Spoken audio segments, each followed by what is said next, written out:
Hello everyone, welcome back to Podcast on Wheelz, episode number 86. As we said in today's episode, please sit back and enjoy the show. So, we already missed our 2-week deadline. Yep. By day, but we promised to get this out on Friday. There we go. So, we have a few topics for you all. The first one we have is crazy winter storm. And what we mean by this is that there have been a shit ton of winter storms coming to our area recently. Yep. And the first one, I don't know when this really happened. I can't remember the date, but it was somewhere in January. January. Yeah, pretty late January. And this snowstorm was posing on all severe risk for power outages, ice, snow, everything. Sleet, freezing rain. And this led to a bunch of issues, I will say, to put it sparingly. So, as you guys know, me and William have a ventilator, and we use a ventilator full time. Yep. And our ventilators run on power. Uh-huh. And our area was going to be the most affected by power outages, the one that could last 2 days minimum. Because we were searching and everything on Google and looking up the news. Yeah, looking up our area and news, and it said the minimum power outage could go on for 2 days. And if you don't know, for my battery time at least, my ventilator can run at this time. It was before the 27th. My ventilator could run for 7 hours. And the reason why I specified 27th is because I went to 6% breathing. I just want to let y'all know because, now I'm 6 breathing. It now only lasts 6 hours. But previously, this winter storm happened before the 27th. And so I could only last 7 hours on my main ventilator. And then I have a backup generator / old ventilator that I have that only lasts 4 hours because it's kind of old. Almost 3 years. Crazy. And so that would get me about 11 hours of runtime. Well, if you hear the fact that 2 days is 48 hours long and not 11, you're going to have to take some drastic measures for that. Yes. So my body wouldn't be able to sustain or breathe on its own. I can typically survive an hour off my ventilator, pretty comfortably, I guess. But then after that hour, it gets very difficult for me to control my breathing and how well I can adequately breathe. If I'm not prepared for that, then that hour becomes significantly reduced. That's when I'm comfortable.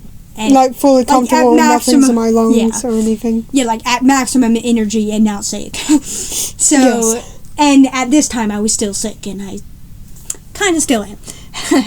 So, this winter storm was posing a major risk and threat of power outages, and this was the main thing we were concerned about, because the power outage, number one, makes you lose heat and power, and because me and William's ventilators run on power, you can set your time.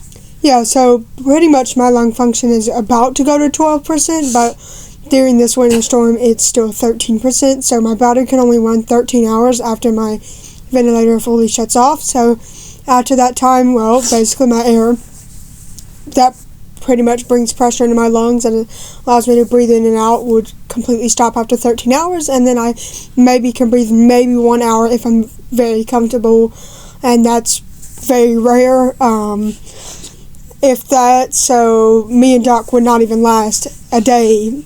Combined. We would last combined we could probably maybe last a day after a power outage. The initial starting of it to You a said day. only 12 hours? Well, 13 hours total for my battery, but then now 12 hours because my lung function's going away in a couple days. Yeah, we would last 25 hours. Yeah, barely a day. So we would not be in the best quality or form or shape, and we'd be very uncomfortable during this time if we were able to even last that 1 hour off of our ventilators. So very not good. So bad combo. Yeah. And because of the major risk of power outages, our ventilators cannot run or charge on no power. So we looked it up, what are we supposed to do? What do we have to do? Because we never had any type of power outage like this, and I've only been having my ventilator for about 13 months this month, so I don't have much experience with the ventilator. I mean, I kind of do, but I don't have that much, and with the trach I only have almost 2 years in August, but again, barely a little over a year and a half maybe, with the trach. So we just never really had an emergency like this, where the storms were so bad that they were predicting literally days of power outages. And we just never were not used to that. Even in my 8 years of having a tracheostomy and 38 months of having a permanent ventilator, not straight, but in my life, on and off, but this now longest stretch is 12. But even in my 8 years of having a tracheostomy too, we still never had a snowstorm that bad. Nope. We have never had that horrible amount of warnings for something so big. Coming. So it said we have to evacuate immediately. And what our original game plan prior to this snowstorm was just to ambu bag us when the power went out. And then we would later realize that when it was going to be 48 hours minimum, that would not be sufficient. Matthew cannot do that. Sydney or William's nurses cannot do that adequately.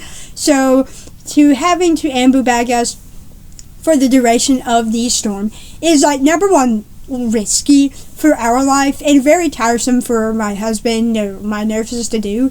So to do all of that in that crucial amount of time when there's no heat, no power, it would just generally be a very, very, very unsafe situation and not good. So we opted to go to the ER, the emergency room. And the reason why we picked the ER because Google said to you want to head out to the ER before the storm hits. So because after the storm hits, the roads would become untravelable, or you can't travel on the roads. Yes. You can't go anywhere. You can't drive anywhere. Nothing. So we decided at 11 a.m. on a Saturday we would go to the ER, and we went to the emergency room, and we were okay there. Thankfully. And they basically have power generators and unlimited, just power in stuff that area. To keep our machines, suction machine, cough assist, ventilator, nebulizer, you name it, that we need. They were able to keep the power on and run them efficiently and charge them so that we weren't even put in that situation where our battery would even need to start running. So thankfully we were very safe at the ER, but there was a complication with Doc's stoma. I was alright. I had nausea. I'm assuming I overate or just my body reacting to food once more. It was a subtle couple hours of nausea that night. Nothing too bad. Uncomfortable at the very maximum, but I was okay and I recovered from just minor nausea. Mine? Oh, well, turn on. Is it on?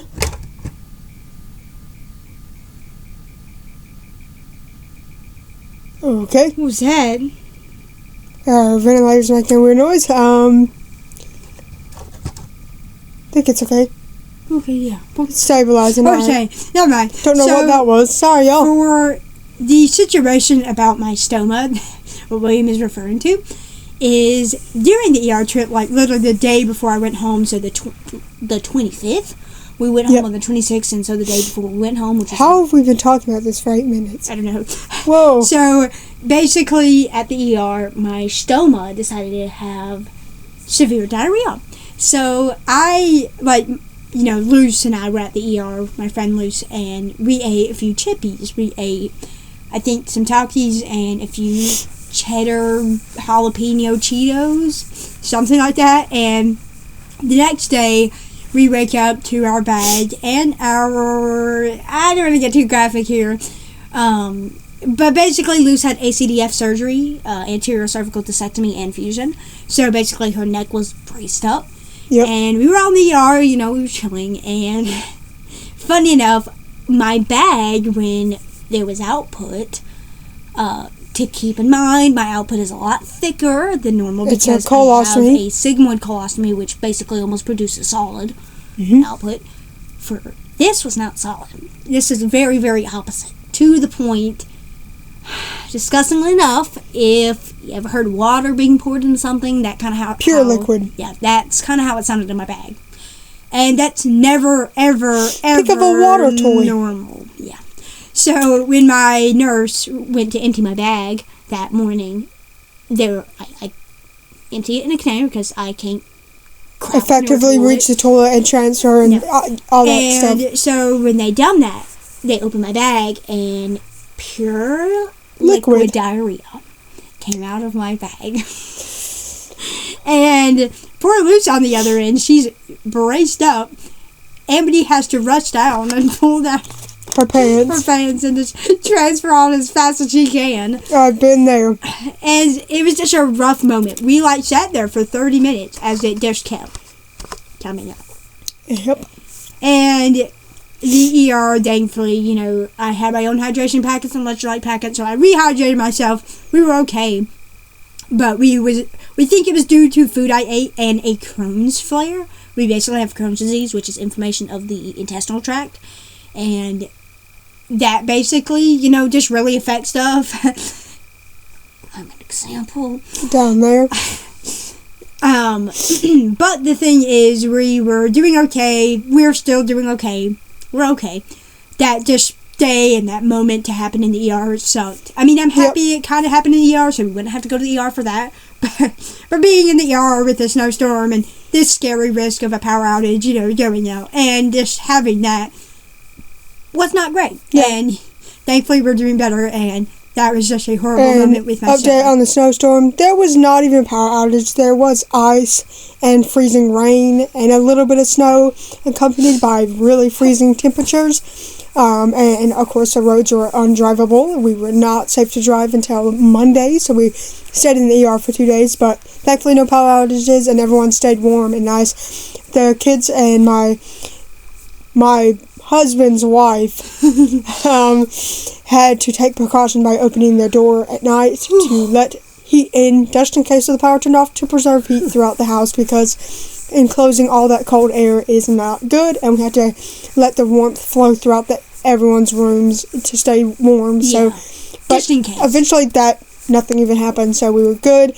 We would rather take a lot more precaution than being very unsafe. We would have had to do that anyway, because my diarrhea. that much risk is just way too risky for us to stay at home, even if nothing were to happen. We didn't know that. We were in a much better place. We were warm inside there. We had our nice machines that kept running, no cold. We kept warm, and so it was better for us to be there than not. Mm-hmm. And now for Pokemon opening.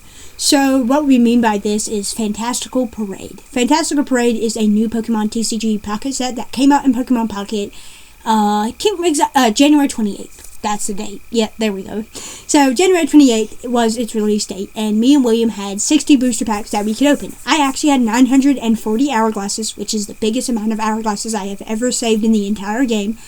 So we decided to waste 720 of those, I believe, to open 60 packs, which is a very, very big opening, probably our second biggest opening in life. So I was able to open 60 booster packs, and it went really, really well. So my 60 packs, I mean, it's kind of hard to remember, but to back you up, right when Christmas Blaze released, December 17th, I think? Something like that. So I had only gotten 1 2-star from packs. I was going crazy on Wonder Picks and just kept getting 2-stars. But from actual packs, I had only got 1. But this set is changing so far. Oh, So when I opened 60 booster packs, and keep in mind I opened about 50 on the day of release for Christmas Blaze, not far off. Not far off at all. I had, opened a few tin pulls of the Fantastical Parade, and the first full art that I got was a Sightseer 2-star, and it was so gorgeous. Love that full art trainer, and I'm just a big sucker for the full art trainers. I don't get them much, unfortunately. I run to collect them all, and I was just so happy with that pull. And then I just got more luck. And then in my, second tin pull, I got the Gardevoir Immersive, which shockingly isn't the only immersive in the set. I was quite shocked a little bit when I was like, oh my god, there's another immersive. So that was a great immersive. And then I had gotten the Juggler 2-star full art, which was great. Hey, a new full art trainer, can't complain. Then I got the Flareon 2 Rainbow or 2-star shiny card, and then I got a Cleffa or Clefairy, I think. Yep. 2-star, 1-star shiny. There we go. There we go. And then I got a Sylveon, and I think that was it. And then the next day after, I just got really good luck. I got EXs, I got 1 stars, I got got 2 stars, got Mersives, more than, Frank. And then in the next day for my free pack, I got a Rainbow Mega Swampert. And then a few days later, a few days after that, I Wonder Picked a 2-star Piers, which is my 10th pull from a Wonder Pick. Yep. Insane. 2-star or higher, or just 2-star. And then what was funny was I've seen 4 chances I've seen the same full art twice, just haven't got it. But then Donny pulled a good pull today. I'm not going to mention it fully. So he pulled a good pull today, and I managed to see it in Wonder Pick, and I managed to Wonder Pick it! Woo! Her 11th thing from Wonder Picks, 11, and that was today. That was on Thursday when we're filming this. Thursday night. So, basically, my luck in the set is really phenomenal. I love this set. We're doing good! It's a good set to me. Some of the other sets in the past haven't been the greatest to me, but I'm really liking this set. Me and Donny share a big account, and we just open Pokemon packs there. Doing this for 1 year, 3 months probably, something like that. And we're having a really good time with it. And this set is a really good set to me because we opened 60 packs on the day of release, and we got, I believe, 2 big shinies and 1 immersive, and I think we ended the night off there. Pretty good night. I like the luck I got. And then ever since then, and on that night as well, I got a full art from a Wonder Pick, which is my 4th thing from Wonder Picks that night as well, after getting all that luck. It was a Buzzwole full art card for Deluxe, and that was really cool. I loved it. I wanted to preface that I was like, let me pick it. Let me pick the corner. And so I put my thumb on his screen and I clicked it. I know. And he managed to get it. I was always going to pick the corner anyway, but she just decided to pick it for me. But I would have gotten it regardless. And I love that. I was super excited about that. And then ever since then, I think I got 2 more rainbows and another Meowth, or just another immersive. So there, I got both immersives, 2 rainbows, and 3 big shinies, or 2 big shinies. So this set, regardless, is doing really good to me. And I've gotten 3 good days in a row where I got an immersive, 1 rainbow, and 1 rainbow this morning, which Doc Wonder picked today. But we're just getting phenomenal luck in the Pokemon opening, and I really love this set. So yeah, we really like it so far. It's a really good set. Yes. And then Willam and Donny's dyslexia journey, not as easy as it looks. Okay, so we don't have this conversation a lot, and we somewhat bring it up sometimes, but pretty much a lot of people think that severe dyslexia is just about the learning difficulties, like the reading and the memory, when it's a lot more than just that. As a child, when we were way younger, we had the physical symptoms that children have when they have, especially my severe form of dyslexia. This would be bedwetting beyond the passive age. Spoiler alert, I was either 12 or 11 when I ended the bedwetting. And then constant ear pain or throbbing pain in the ears. I don't know if that was directly related to dyslexia, but I had that a lot. Hours and hours of ear pain, whether that felt like internally or outside. I can't remember if they're ear infections or whatever. This happened 10 plus years ago. And then just the severe reading. I couldn't read a single thing until I was 7 years old. I couldn't write a single conjoining word until I was 7 years old as well. And then I have still severe memory, and our dyslexia is so bad that it mimics a brain injury when we don't have one. So pretty much we have horrible short-term memory, not long-term. My long-term memory is really good, but my short-term memory sucks. And my reading isn't the greatest. It's choppy, slow. My speaking, I don't have a lot of filler words, and I say and a lot.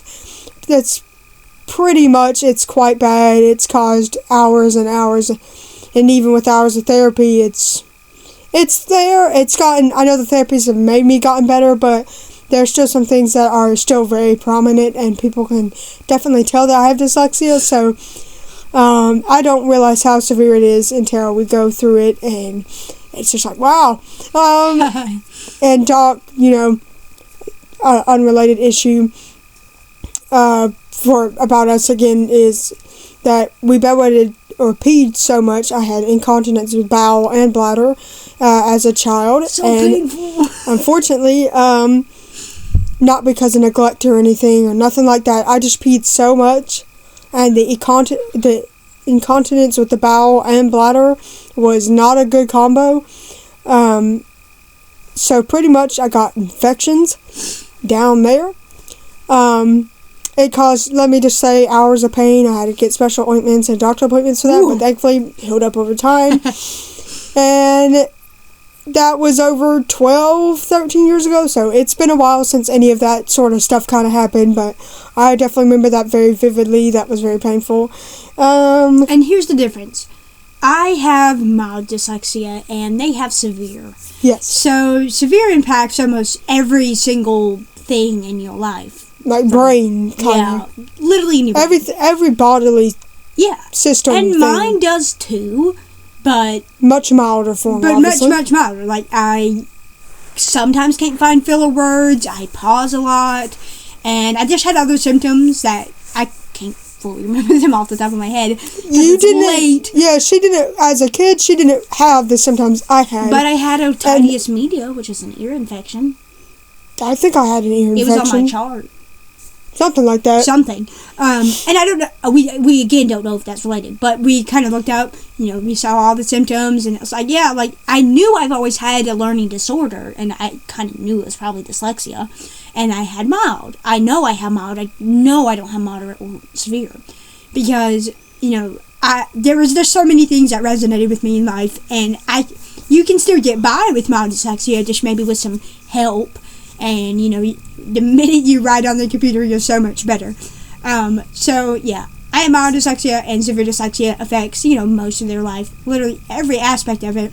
While for me, I can get by. Yes. They're affected by it. We're affected by it daily. And, if you really want to see a actual video that kind of portrays their differences in their filler words, you can go to a video that was like the sad reality of dyslexia, where I was editing the video, and I decided, let me put an counter. They were okay with this, they were fine. Yep. And I thought, let me see how many ums you say, and the actual non-edited video was about 4 to 5 minutes. And I waited for every single time William said and I put it at the end of the video. Or and that ended up being 30 times without and without those other filler words. That was just one of the filler words they used, and they used that 30 times, not an exaggeration, in 4 to 5 minutes of explaining a topic. For me, I pause a lot, but I don't think I say that much. I mean, I don't think you say it as much as I do, because I just don't have a lot of filler words. My brain can't think of them fast enough. Even though I think the same thoughts as everyone else, my brain just cannot input or output the process of speaking. Pretty much it affects my speaking too, so for me, I will pause, but maybe I say more times than I realize, and that's kind of their situation. They don't realize they say that much, and I think that editing or video the way I did it was kind of like an eye-opener for them, because they're like, wait a minute, I say it that much? Yep. And I will say but I don't think I say and that much. Not 40 times in 4 minutes. Not that amount. I know I'll say it a few times. I say a lot. I will say. I say a lot too. Yeah, I say that word so much. But and I don't fully say that often. I think I replace it with and other filler words that I may not notice, and I don't know. I guess that's something that's affecting me. But see, and their journey's just they're just our journey's still continuing, and it's still ongoing, and it's always there. It's always here to stay. No therapy it's always going to be present. It's always going to be very present in my life, and sometimes there are annoying days, but most times me and Donny manage, and Doc gets more annoyed about it than we do. So that's because it's just annoying, hearing the struggles you go through. Not annoyed at you, just annoyed at the circumstances. Yes. So that's pretty much our severe dyslexia journey. We never really talk about it fully in depth sometimes, and that's pretty much our dyslexia journey. Do we have a potential job? How are we feeling about adult life? Okay, so pretty much we were explaining that in July that our grandma kind of talked to us a little harshly about getting a job Pestered us to get a job after graduation. And of course we were not going to automatically do that because nothing was in place. So we didn't have our ID, we don't have a driver's license, we don't have all that kind of pizzazz about the adult life that we need for a job, and they ask for so much. And now, since everything's on hiring online, it takes a lot longer, and I've been ghosted and rejected before. So over the last couple months, I've been trying to go on Indeed, go in person, and I've been doing a lot to try to get a job, and unfortunately I got ghosted by 2 or 3 jobs. I got rejected by 1. I had to decline an offer because it was too far. So I've gotten quite far, but I've also gotten rejected, and then we realized, well, I was so determined to get a job that, we just don't have everything in time. We don't have the ID. We have the birth certificate and other things, but we don't have the IDs, and we don't have the other stuff that they keep constantly asking for. So we have to get all that prepared before we even start applying, because applying without that stuff is pretty much useless and a waste of time. Yeah, I told William that, I was like, yeah, it's great that you have this will and attitude to apply. I do too, but it's I kind of don't do as much because I'm like, well, without the ID, what can we really do? If we get hired, great. Well, they're not going to hire us without all that important information and stuff that we do need for the entire job applications. Yes. So, yay, great, you can say you're hired, but then, oh well, what is that? Where is that going to take you if you don't have the proper stuff? So right. I was trying to say, maybe we don't apply to all these jobs now. Give it a few more months, and we'll see where we're at. And, hopefully we have the first few processes done by a few more months. And, maybe we can start applying then and go together. We try to get a job together because I think it'll be easier to talk about, how we're feeling in that specific job if we get it together, Yep. So pretty much... Take it nice and slow. We're taking it nice and slow. We've been trying the last couple of months. And our older sister had mentioned that with the care for Ollie, sometimes we babysit him for 6 hours, 4 hours, a couple hours of babysitting, and it's way cheaper than daycare. And she was mentioning, what about on the days that happen randomly and spontaneously that my work has thrown on to y'all a couple times? What about on those days y'all get paid $50, $20 each, way cheaper than daycare, and y'all can get some money to save up a little bit? So we agreed to that, and it's pretty much a on and off job, part-time, pretty much just whenever our sister needs watching Ollie, just off a random day, not an actual scheduled day that we know of. We get paid $20-ish, and so far we got paid $25 last time. Today we didn't get paid. We don't know what's going on about that, but we have to just question more into that. But that job, we've had 2 shifts, you would assume, currently, and that job started about 2 weeks ago. It's just pretty much an on and off babysitting job, and you get paid about $20 every time, and that's after 4 hours of work, 6 hours of work.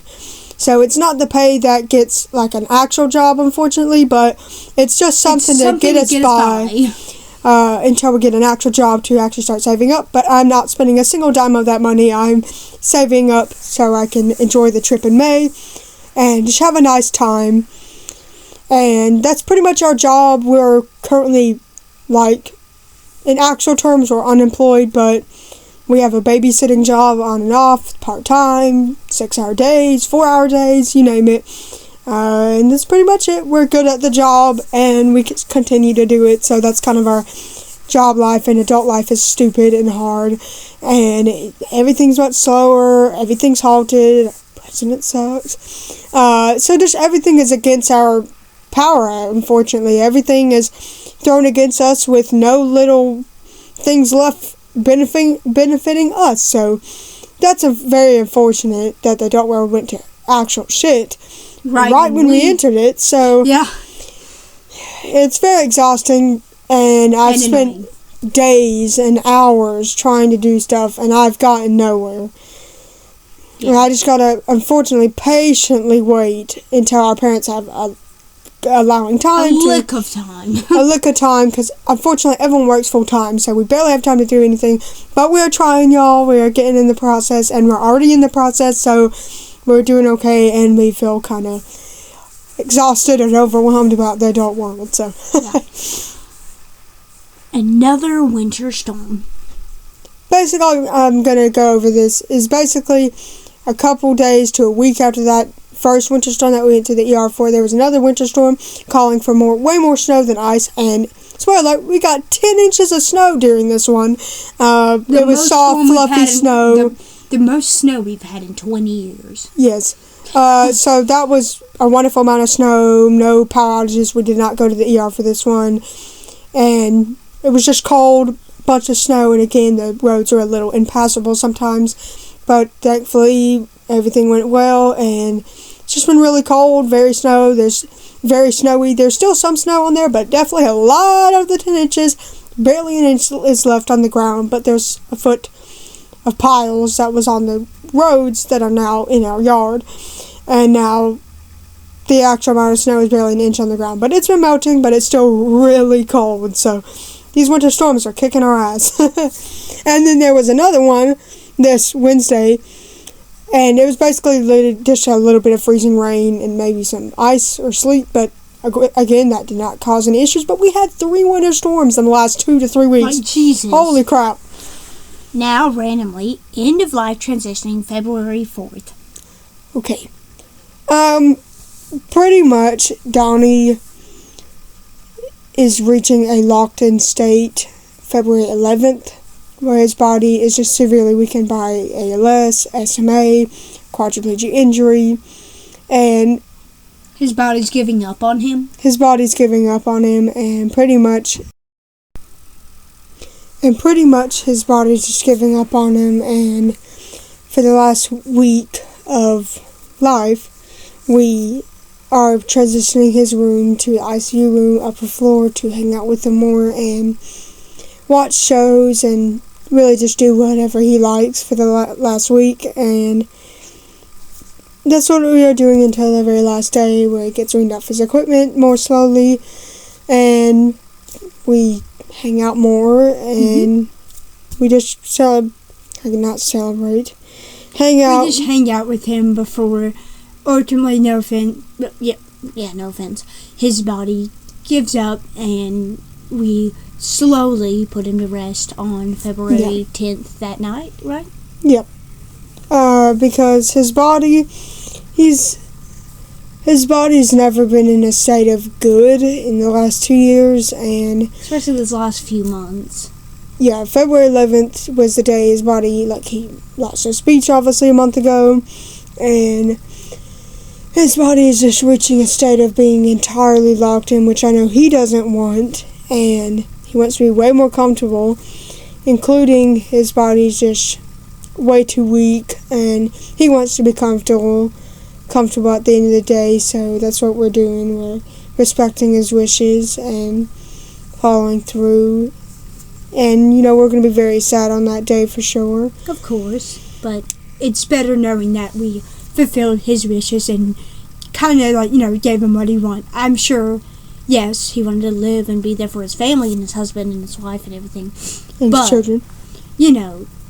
But being in that state of almost totally locked in, and your body has been failing, he's never really had a UTI and pressure sores, and suddenly he's having all those infections, issues. UTIs, pressure sores. He's been having all those issues when he hardly ever had them. In a few previous episodes, was like, yeah, he's a lucky paraplegic and a quadriplegic, he's been super lucky. And now he's suddenly getting them as his body is failing. He's losing weight, and he's just not doing really well. As of currently, he can stay up in a good spirit most of the time, but he's good spirit-wise, but his body, physically, no, he's not doing okay, and so... And he hasn't been for a while. Yeah, he has expressed his feelings that, prior to when he had a speech, I don't like talkers, I don't want to, live if I lose my ability to speak, a month, and he already seems irritated or upset that he can't speak. And his body's just primarily locked in almost. And I'm not saying that's not a valid feeling. I'm just saying that to me, it seems like he's a little upset about having to use a talker, and he just wants to use his own voice. And he's always expressed to me how he really does not like using a talking device. Yeah. And he wouldn't know what to do if he used a talking device, and now he has to, so I'm assuming that's... His mood and spirit is really good as it normally is, but his body's just giving up on him, and he doesn't want to continue to live like that. To live like that, locked in, and his body having constant health issues, and... There's a lot of issues. Yeah. So, that's what we're doing very soon, so... very hard transition, but we're still continuing to hang out with him, still watching Night Watch a lot, we're watching his favorite shows, we're doing a lot with him, so we're still continuing to do that for a couple days. So, more stuff about asthma. Okay, so yesterday I was looking more into my asthma that I've been having for 5 years and daily symptoms for 2 years. And I've had multiple attacks, and the worst one was in April where I should have gotten to the hospital. I was tasting blood, almost vomiting, almost fainting, and I was breathing, but it felt super hard to breathe. It was burning. It was bad. It was terrible. And the pain was unbearable. Oh my God. And pretty much my asthma has just never been good from the very beginning. 5 years of no medicine, no steroid, no nothing, and 2 years of daily symptoms with only 6 months of that asthma journey of the rescue inhaler that I got in June. 7 months of that, and it has worked, but once it wears off, the symptoms go right back to the same intensity, and it's just not what I need, and that medicine only lasts 4 to 6 hours, so for me to, I need to take it 3, 4, 5 times in a day just to even feel like a normal for 1 day. That's obviously overdosing. So that cannot be my main trajectory of medicine. It does help, but it doesn't even help the undergoing inflammation. So I had a conversation with the parents after realizing this is very serious. I'm letting my health get too bad, and I've been putting it off for too long. Way too long. Because the medicine's expensive, and what felt normal to me was definitely not other people's normal. My body gotten so used to being such low oxygen, such high inflammation, and I just knew it was getting worse when the illnesses this time around, a simple cold, was causing me to choke on phlegm, crying almost in pain because it hurts to breathe, tasting blood. It's not getting better, it's getting worse. And I was like, okay. And every year, the symptoms get worse, the illnesses get longer, the illnesses get worse. Everything about it exacerbates. My nighttime awakenings are way more frequent. I end up coughing, wheezing, being out of breath. I can't even take a simple shower anymore without my body giving up on me. I'm literally wheezing after a shower. I can't even do daily basic human needs anymore without having breathing difficulties. Obviously, I knew this was a bad sign, so I started keeping more on track and saying, okay, when should I bring this up and everything. And I just came to a point yesterday where I was like, I'm done. I need help. I need assistance. I need something to make relief of this. So I talked to the parents yesterday, gave them their true concerns, and I think they called our primary care doctor that has my medical history ever since I was born in the NICU, and she knows my medical history to a T, so she's going to evaluate me, and they're probably going to do some basic tests there, go over my medical history, and then probably send my medical records, 4,000 plus of them, I think over 1,000 minimum, to maybe a pulmonologist or an allergist specialist to perform a lot more invasive lung function tests to see what level and form of asthma I have and what my certain triggers are and what my daily maintenance meds are. And I hope we can get that process started soon. But they seem very open into helping me, obviously. And they gave the primary care doctor, a call, I think today, maybe tomorrow. And they're probably getting me into just a pediatrician or primary care appointment very soon in the next coming days or next week. And then they might refer me over to more pulmonologists or, of course, a specialist for the lungs, because this is a very serious case, and my case is maybe hard to treat. I don't know. I don't even know how bad it is, but I'm assuming it's moderate because symptoms are daily. I had them daily. Frequent nighttime awakenings. Like, it's bad. Exercise intolerance is almost none. I can't even do basic tasks anymore. So, like, a couple weeks ago when I strolled down the hall and stuff like that, and I just done simple, I guess, walking or strolling or whatever you want to call it, extra faster than usual. And Sydney did it. I was just like, I was breathing hard, and Doc was like, "Are you okay?" And I was like, "Yeah, I'm fine." And a lot of people didn't notice the symptoms back then. Now they're noticing it. They're noticing the wheezing. They're noticing the coughing. They're noticing my fatigue. They're noticing a lot more than they ever had. Because back then, they would barely notice the symptoms. And now they're noticing them quite frequently and pointing it out, too. And then... Because, like, sometimes I'll hear something. I'm like, "Oh, yeah, like, William, are you okay?" And he's like, "Yeah, like, this is my normal symptoms." It's like, really? And I've been noticing them more frequently. They feel more worse. I'm like, I came to a stopping point at 5 years, and I had to say, I need help, and more help than I got. So, we got that all planned, and I don't know when the appointment is. Don't know when the appointment is. I don't know when the pulmonologist. I don't know anything yet, but I'll obviously, like I said, I'll give updates through here and through weekly vlogs, so stay tuned. And through weekly post on my Tumblr, so if y'all want to check that out, you can, but that's pretty much the update. We just got a conversation, and we're calling the primary care doctor to get appointments scheduled immediately. And that's pretty much my asthma journey. It's been quite rough. It's a chronic condition at this point, and I'm hoping to reverse it or get it controlled so I don't experience, because I shouldn't be experiencing those daily. I should barely be experiencing them twice a week with medicine, almost none at all, because that medicine is supposed to help me make me feel better and have healthy lungs, because even though I had to take a lot more medicine than the average person to even maybe achieve that, I don't know how much medicine I'll have, but like I said, I'll keep y'all guys updated through the journey. So, that's pretty much my asthma journey. And how we thought Doc's dysgraphia was worse. So, pretty much about a week ago or a couple days ago, we were talking about our dyslexia and dysgraphia. Obviously, we've been knowing that my dyslexia is a lot worse, but we were having a conversation about dysgraphia. I never knew I had dysgraphia. I always thought my bad handwriting was from dyslexia, and the spelling was from dyslexia. Then we looked it up, and we saw Doc's, and it was worse somehow than Doc's. Like, his writing was worse than mine. Yeah, my writing was inconsistent, And not to say mine wasn't. His was just worse in those patterns. Yeah, the patterns of dysgraphia were clearly, unfortunately, they are the words, that's not just dyslexia, that's dysgraphia playing in, and Doc's is severe, and mine was worse than hers, so you can automatically tell severe dysgraphia, because my writing has always been like that. It's never gotten better, even with writing therapies.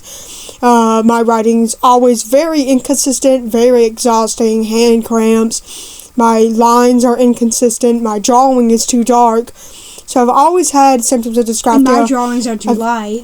I've always had symptoms of dysgraphia my entire life, but I just thought always, that's severe dyslexia. Nope, bud. Severe dyslexia is causing some of that. Have severe dysgraphia. Yes, severe dyslexia is causing some of that, but there's also severe dysgraphia playing in, which is pretty common for severe dyslexic folks to have dysgraphia along with it, and I'm one of them. I'm alright with it, though. I thought it was pretty fucking hilarious that my dysgraphia was also worse, and my dyslexia, so my input and output of knowledge is very limited. They called it information poverty, because my limitations are so severe. Information has trouble getting in and out, so I'm basically pretty much fucked in every aspect. I can get out information or in information, so it's called information poverty because my brain is working 5 times harder than the average person to even get a lick of information in, so that is not that fun to deal with, but like I said, I just deal with it on a daily basis, and I get through life pretty much alright with these conditions, but I just found it hilarious that I never knew I had dysgraphia, even though the signs were really thrown at me. I have been having terrible handwriting. My handwriting is very inconsistent, very dark. My lines, nope. My drawing, very dark, very inconsistent. He's a good drawer, though. I'm not. Thank you. I'm a good tracer, not drawer. And then that's pretty much it. I've just had a bunch of doc symptoms. She named her symptoms. I'm like, wait, I do those. I match every single one of them. And, of course, that's dysgraphia handwriting. So, dyslexia is causing the spelling errors, but dyslexia doesn't do that. Dysgraphia does. The handwriting, the drawing, the inconsistent lines, the dark lines, the too light line, that's dysgraphia for sure. And it doesn't affect me too much, thankfully, but it's severe, so I've always had horrible time with handwriting, cramps, really weird pencil grip. I've just had hate taking notes. They were physically exhausting. And physically painful. Physically painful for us, so...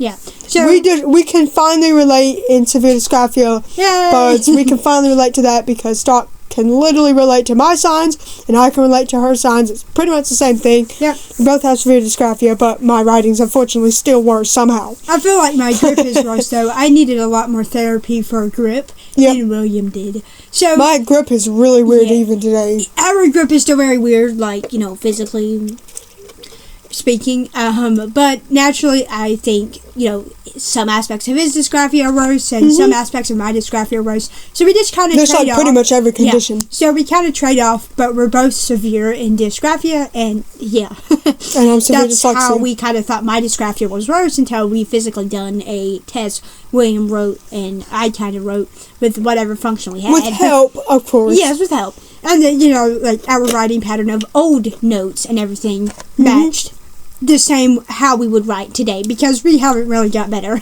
No, it's been 7+ years without me getting better handwriting. And finally recovered from severe bronchitis, acute bronchitis, and the flu. So what I mean, right now it is Thursday, and I feel like I have one more day left in me, so Friday, when we're publishing this, as of Friday, I will be 39 days in to severe acute bronchitis and the flu.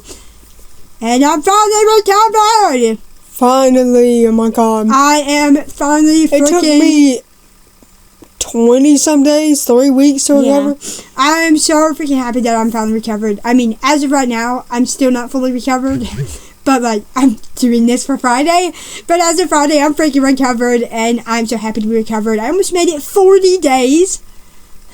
But thankfully, half of that was sniffles and phlegm. Yeah. And even... for the first 15 or 16 days, was full of so much phlegm and 20 albuterol treatments and awful, horrible things. I'm just so happy that, after being 39 days in, I'm probably going to be, probably going to be fully out of my system by the 40th day in, but by the 39th or 40th day, I'm going to count myself fully recovered, which would be Friday or Saturday, so I'm very grateful that I'm finally recovered, as the aspect of this is coming out. So I'm very grateful to be recovered, and I'm finally recovered from this damn flu and acute bronchitis. For me, I spent 20 days, but even after that, the whole 2 weeks since I've been declared recover, I guess my body's just having lung issues. That's just asthma. I just know it's not sickness. I've been having a bunch of phlegmy mornings all week. And I had nausea, and then I got a UTI 2 days before I recovered. And then thankfully I recovered from that UTI. You're just having back-to-back shit. Right after I recovered from the flu, I got an 8-day UTI. And then right after the recovery of the UTI, one night after, I got nauseous. And then right after the nausea, about a whole week of phlegmy lung issues. Basically just extra phlegmy coffee mornings where I just have to cough a lot more. And it's like gargling in my throat. So that's really fun, but it's not causing me any pain, any issues. It's a slight, subtle annoyance. Not even annoyance in the morning. It's just, I've just been noticing a lot more phlegm. But that's to be expected. I just got over UTI. I just got over mild flu. And my asthma is peaking up because that's what it always does right after sicknesses. Probably just having an asthma flare-up this week. I don't know. And it gets affected by cold weather, too. And it's cold, and it's been a lot of cold weather, too. So I'm sure that must be the issue, of course. But me and Doc are doing fine for over half of the illness. It sucks. We've just been having a UTI.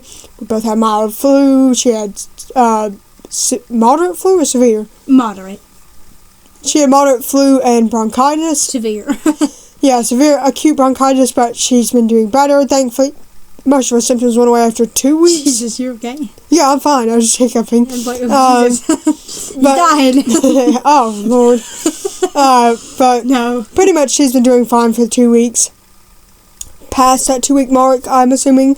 And she's just been having runny noses, kind of like me, but after her recovery, her UTI and stuff is already gone, but after my recovery, the UTI immediately was there, and I waited for 8 days, and the nausea, and then right after the nausea, phlegmy mornings came, and an asthma flare-up, I'm assuming. Yeah, and I must say, we've been doing okay. Yeah, my UTI was on the 17th, and then I got severe diarrhea the day I recovered, I had severe diarrhea. So, like, the day I recovered, I had nausea. Yeah, like, I meant, like, the day I recovered from the flu. I meant from the UTI. But, I know. Yeah, I know. But from, like, the severe acute bronchitis, I had to have that. Like, even runny noses and phlegm still sucks. It's not fun to deal with. And to deal with it for, like, 39 days just seems so dragging. And then having to have 3 winter storms, have a UTI, have severe diarrhea the day you recover from that UTI. Why is everything happening to my fucking body and guts? Right, yeah. Because this whole month... You want to shit your guts out, puke your guts out, or catheterize your guts out? Ew. Oh, that did not sound right. Like you're pissing like a fire hydrant because you have a UTI.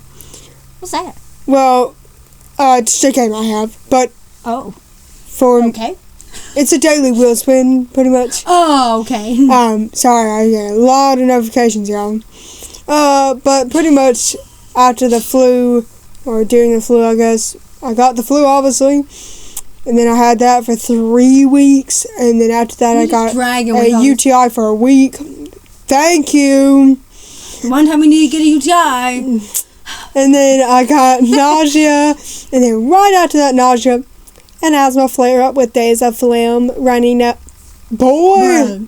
And obviously daily symptoms for the rest of the time for 2 years, so our bodies have not been liking us recently, but thankfully we are doing better, and I'm hoping this is the last of shit for a while, even though I have probably appointments coming up about my asthma. No more body symptoms! That's all I'm saying. No more body symptoms. Symptoms? Jesus. I hope I have my body systems. Dear God. I hope. They haven't been working. No. They're just sitting there to sit there. So, yeah. Like me? They haven't. Sorry. Well, I've been sitting like that for 9 years now, so. June. Dang. Alright. Anyway. Anywho.